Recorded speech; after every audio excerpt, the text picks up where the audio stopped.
Hello and welcome to the Daily Space for today, August 15th, 2019. I am your host, Dr. Pamela Gay, and I am here to put science in your brains. We have a variety of news stories today, and I can't see it from here, but we are closing in quickly on only 500 images remaining over at Bennu Mappers. If someone can drop the current count into the CosmoQuest chat, that would be awesome. So to jump into the news, after reminding all of you, if you can multitask and if your screen is big enough, click on over to bennu.cosmoquest.org and help us map an asteroid.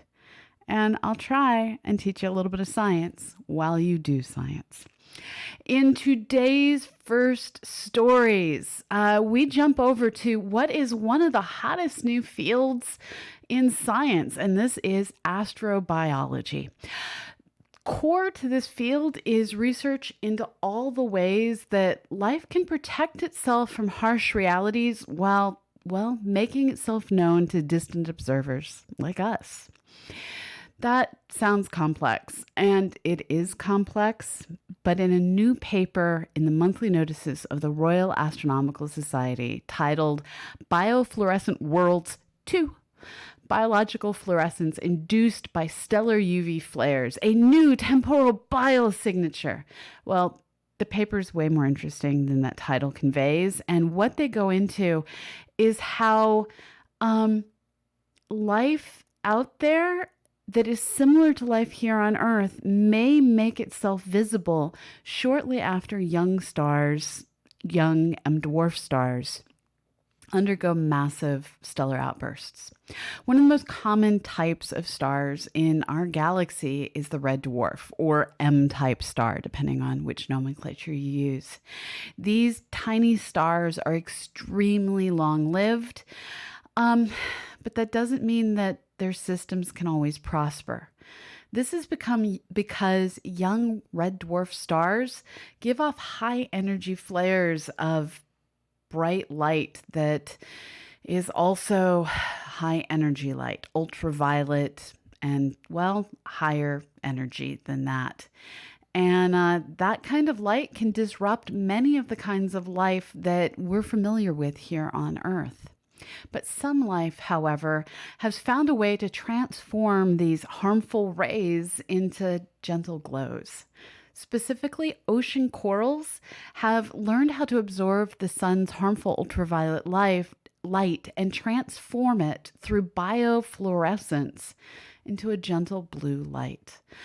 Some of you may have seen this light at night while on cruise ships or while on a beach, and some of you may have seen it on episodes of Ancient Aliens where this biofluorescence is blamed on underwater alien life. Folks, it's not aliens. It's never aliens. Well, until it's aliens.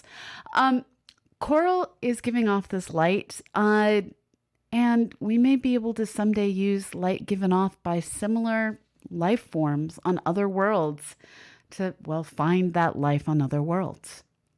It is just possible that as we monitor alien solar systems with these red dwarf or M-type stars, that when we see the stars flare, if we switch over quickly to using a different kind of detector, we'll be able to see the light that corresponds to what we currently see coming off of coral, and that light might just be finding ways to protect itself the same way coral protects itself on high ultraviolet index days or when the water is particularly shallow. We already have one potential planet to monitor, the rocky exoworld Proxima b, which orbits Proxima Centauri in the Alpha Centauri system. Well, that Proxima Centauri star is an active M dwarf, an active red dwarf M-type star. So those of you down in the southern hemisphere, when you're looking at the Alpha Centauri system, you just might be looking at life that, if it's anything like coral, we may someday be able to detect. And that's kind of cool. That's just plain kind of cool. So moving on to our next story. Today's stories take an unexpected turn towards violent things, jumping from M dwarfs that are giving off violent ultraviolet flares. We now turn toward, well, planetary collisions that just might have happened in our own solar system. Planetary scientists studying data coming in from the Juno space probe have discovered that Jupiter's core is fluffy. Literally, it had long been thought that the processes that lead to Jupiter-like planets started with a really dense rocky core that built up gas around it over time. But when we look at Jupiter with Juno, we find its core is less dense than anything that we expected. Trying to figure out how to explain what we're actually seeing has been something of a puzzle, and its solution seems to be one of violence. In an international study led by Shang-Fu Liu, new models show that a collision between a young Jupiter and a smaller but not exactly small protoplanet would disrupt this core and cause it to settle back into something with a lower density than it had originally. Models of the early solar system show that there was at least a 40% chance that Jupiter could have swallowed what they're calling a planetary embryo within the first few million years of our solar system. And looking at Juno's data, it seems that we, or rather Jupiter, experienced that possible collision. To match what is seen, the scientists found that Jupiter would have needed to have a completely head-on collision, not some crazy bank shot or glancing blow. And that completely head-on collision needed to come from a world that was at least 10 times the mass of our Earth. Yeah, that would have been some epic crash. Imagine we could have had another very large planet, but no, instead what we got was Jupiter with a fluffy core. I'm not sure what to do with this information, but it's kind of amazing that we're able to look at our solar system today and see these hard to explain things like the Earth's moon, the low density core of Jupiter, and work backwards to figure out the masses and trajectories of collisions early on in our universe. And from collisions, I now move to explosions. Back in 2016, not long after its launch, the Gaia satellite first spotted a supernova called Supernova SN 2016 IET. This is a supernova that went off back in November of 2016. In the 3 years since, this system has been continually monitored, and folks have been looking to find the stellar remnant that might have been left behind, and have, just as we watched with past supernovas, they've been watching the stellar remnant evolve over time. And this particular supernova remnant, it refuses to look like anything we have previously seen. Over the more than 800 days that astronomers have been looking with the system, they have not seen a single photon from a single stellar remnant. And that isn't the only thing that has astronomers scratching their heads. This supernova is only revealing weak emission from hydrogen gas. We're not seeing all the heavy elements that we normally see. The position of this explosion also indicates that the progenitor star, which would have had to have been an extraordinarily massive star, was located in the outskirts of its host galaxy, roughly 54,000 light years from, well, the main bulk of that galaxy. This is an unusual environment for a massive star, and this hints at SN 2016 IET being the kind of explosion of a modern day star that was more typical for the very first stars to have formed after the, well, cosmic microwave background separated out. It was, well, more traditional of a primordial gas formed star. And it's just possible that that pocket of gas located in the outskirts of this galaxy that led to the formation of this massive star that had this really weird explosion. That pocket of gas might have just been leftover bits of the early universe that hadn't been polluted in all the intervening billions of years. Observations from the Gemini Observatory indicate that the original star may have actually been 200 times the size of the sun, and we're just not generally forming stars this big anymore. This is kind of awesome. We've been able to piece together from the star's isolated location just how weird it is. And its isolated location means it's super easy to observe because, well, there's not a lot of other stars interfering with its light. It's certain that astronomers will be observing this remnant for years to come. And those three kind of violent stories, ones of stars flaring and blasting their planets, ones of planets colliding with one another, and one of a star just plain exploding. These are our stories for today. So I am now going to take your questions and I'm going to ask, can you please at me if you haven't already? And I will go through the chat. While you're typing those questions in, I'm going to remind you that we are a production of the Planetary Science Institute. I am one of the two hosts of this channel. I am Dr. Pamela Gay, and also hosting on this channel is Annie Wilson, who is on a much-deserved vacation this week. We are put together thanks to the help of a lot of you. I left behind from yesterday the wonderful help that we got from Dave Ballard. And every day, Susie Murph is out there editing the show, posting the notes over on Patreon and in other locations. And we're able to put this together thanks to the monetary donations of folks like you. Your bits, your subs, everything you put out allows us to do everything we do. And in addition to your monetary contributions, for which really thank you. In addition to that, we're grateful for the science you contribute. We have almost finished mapping out 4,509 of the most god-awful, rock-infested, boulder-covered images I've ever seen come from an asteroid. This wouldn't have been possible without you. So thank you for all you do, whether it be giving bits or giving us clicks over on benu.cosmoquest.org. Thank you. Okay, I'm going to scroll back and see what questions I have. Yeah, I started out muted.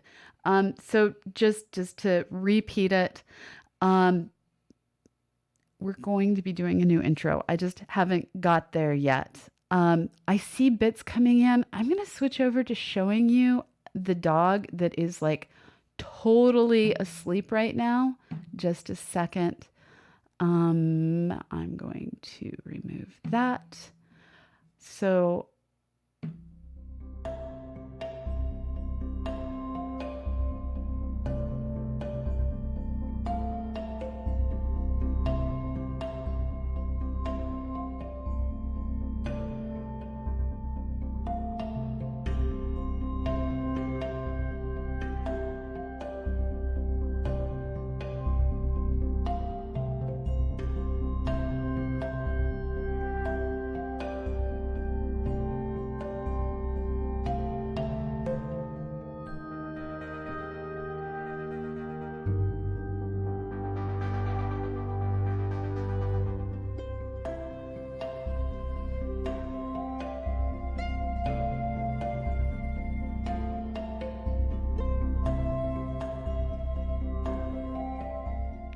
can you hear me now? Was I really muted there for a minute? Oh, crud. I forgot the dog background has music. I'm so sorry. Um, oh man, and Eddie just went straight back to sleep. Um, I'll have him come up here in a minute and I'll give him bits. Thank you all so much. Okay, so let's see what all is in the chat. Yeah, I need to figure out how to get the music working. I will be working to get an intro done for the show. Thank you for letting me know, Wayne. We are at 531 images as of the beginning of this episode left on Bennu. Thank you so much for the bits you contributed as well. Thank you so much. And I'm sorry for the music transitions. I'm working on it. I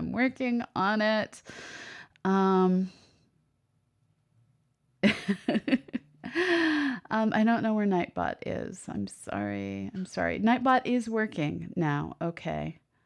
Deeply confusing. Sorry for the confusion with Nightbot. Today is apparently just a day of confusion. Okay. Let's see. I'm still looking for questions. Scrolling. I like your comment, Veronica Cure. I'm now imagining fluffy Jovian core. Sorry, I skipped between lines. Now imagining Jupiter with a marshmallow fluff core, and Larry responds, is the fluffy Jovian core still wrapped in metallic hydrogen? Yes, it is. It's just not as dense as we thought it was before. So Veronica asks, does that mean that Jupiter ate Planet 9? So when we refer to Planet 9, we're only referring to the planets that currently exist. We don't know how many protoplanets there were that met a terrible end early in our solar system. We know that our own planet Earth had a collision with a Mars-sized object. We've even named it Theia. We now know that Jupiter, we think, had a collision with a 10 Earth mass object. Who knows what other collisions we haven't yet figured out the signatures of? And how many collisions we'll never figure out the signatures of, or just didn't leave evidence for us to see? The early universe and the early solar system, which came many billion years later, are all really violent places. Okay, looking to see what other questions we have. I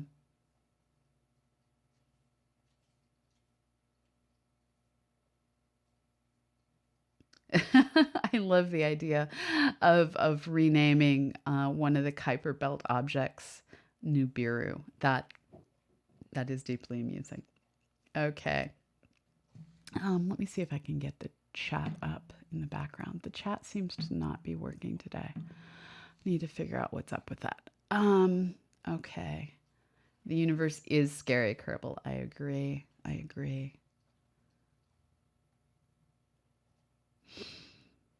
This is me trying to figure out just how far away I need to hold my phone to read the chat. Not a lot of questions today.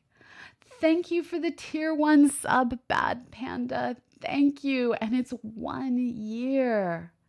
1 year. That's amazing. Okay, we're still at 531 over on Bennu. Okay, we need to do more work, people. We need to do more work.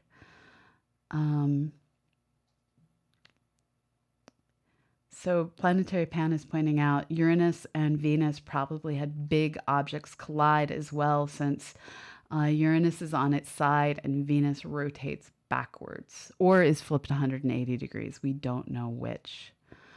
I like Veronica Cure's response. You can avoid glasses until your arm is not long enough. Yay! Mike Cassidy points out we're now down to 530 images. And the chat has randomly decided it's going to now show up and be cut off. Okay, let me see if I can fix this. Wow. Sometimes things just behave in really weird and inconsistent ways that I do not understand. Do not understand at all. Let's see.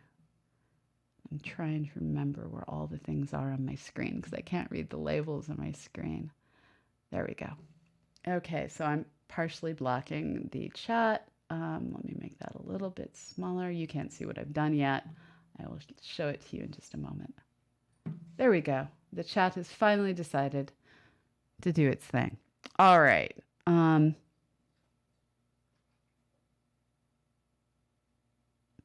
So Arnstra writes, how does the supernova you reported to us compare with the 1987A in the Magellanic Cloud? I'm not sure, given its distance, that we are in the point of being able to see light echoes as much as we see a nebula, like with the Crab Nebula. I think it's probably all still a tangled mess that we can't disentangle at this distance yet. But in terms of composition, in terms of light curve, all of it is super weird. Yeah, it's all super weird. Okay, Veronica, no, that's about the chat. Thank you, Keeper of Maps. Okay, Eddie is now looking around. He's still sleepy, but he's willing to stand up. Don't take the camera. Okay. He threatened all the cables. You want to come up here with me? Come on up. Such a good boy. Here you go. Such a good boy. So for those of you who are new, we say thank you for bits by providing you with a super cute dog. Super cute dog. Yes, you are. And he's super sleepy today. I don't know why. Okay, so Henny asks, whenever there is a supernova, does it set off all the dark matter detectors because of the neutrinos? So while some neutrino detectors are dark matter detectors, not all dark matter detectors are neutrino detectors. So I think a better question is, does it set off the neutrino detectors? And I think that most of the supernova are just too far away. We just don't detect them. With the nearest ones, like 1987A, we can see the change from the background neutrino level to include the supernovas. I'm not sure how many other supernovas we've also seen, but in general, they're just too far away for there to be a significant uptick above other stuff. So I see people saying, need a gaffer and some tape at CosmoQuest. So yeah. The problem is my cables are about a foot above the ground. So gaffer's tape won't work unless it allows the cables to dangle. I need to I'm working on it. So stay tuned. I have ordered longer cables so that I can fix this problem. I'm just not there yet. Paranor is like, I just need to be adopted. I'd be happy to adopt you. But currently, in another country, that makes it harder. So Keeper Maps is saying, need safety cones and warning signs. I need many things. Mostly, I just need the longer cables to arrive. So that's that. All the longer cables shall be mine. Okay, so I think this is pretty much all I've got for today. Once again, let me remind you all that we are a production of the Planetary Science Institute, working in collaboration with Youngstown State University. And we are hosted by either myself, Dr. Pamela Gay, or Annie Wilson, who is currently on a much needed vacation. We are put together by Susie Murph. She edits our show and gets everything put up over on youtube.com/c/CosmoQuest. If you miss us live here on twitch.tv, check us out over on Twitch, where you can get all past episodes. Give us a follow. Follows are free. And get notified when we go live. We are here most Mondays through Fridays for the Daily Space, and on Sundays for the Sunday Science Hour at 1 p.m. Eastern, 10 a.m. Pacific. That is 6 p.m. London time. We also go live when there's launches, landings, or other, special science events as they happen anywhere they may happen in the world. So I also will sometimes go live when I'm coding. No promises, but there may be some ninja streams as we work on adding new features and putting together the new code that will become the next version of, well, CosmoQuest's mapping software. So thank you all for being here, and go map rocks. Yeah, go map rocks. Wherever you are in the world, have a fabulous morning, evening, afternoon, and I guess I will see you on the other side. And stay tuned. I'm going to go find someone to raid. I'll see y'all later. Bye-bye.